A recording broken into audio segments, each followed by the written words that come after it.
என்ன சார் பயங்கர பரபரப்பா ஒரு எக்ஸ் பதிவு ஒண்ணு போட்டிருக்கீங்க.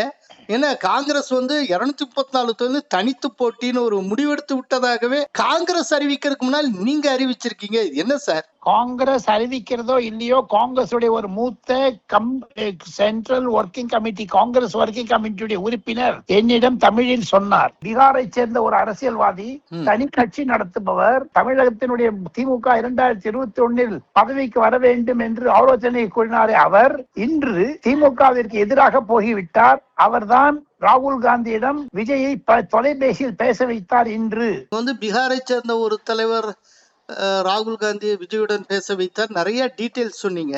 அது பிரசாந்த் கிஷோர் அவர்தானா? அவர்தான். பரபரப்பான சூழ்நிலையில் காங்கிரஸ் முடிவெடுத்து விட்டது. 234 தொகுதிகளிலும் நாங்கள் போட்டியிட தயார் என்ற ஒரு அறிவிப்பை கொடுத்தாலும் என்னை பொறுத்த மட்டில் பிறகு விஜயுடன் அவர்களுடன் சேர்ந்து பேச்சுவார்த்தை நடத்தக்கூடும். நாமினேஷன் ஃபைல் பண்ண அப்புறம். ஓகே. இப்போ அவர் வந்து பேச வச்சிருக்காரு. இப்போ என்னன்னா, ஒருவேளை விஜயோட அலையன்ஸ் போகலாம், அப்படி இல்லைன்னா வெளியில வந்து 234 தனித்தே போட்டியிடலாம்.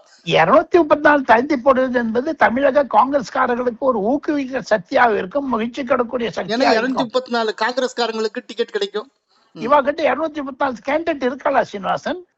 இனிமேதான் அவங்களே எக்ஸ்ப்ளோர் பண்ணணும் சார்.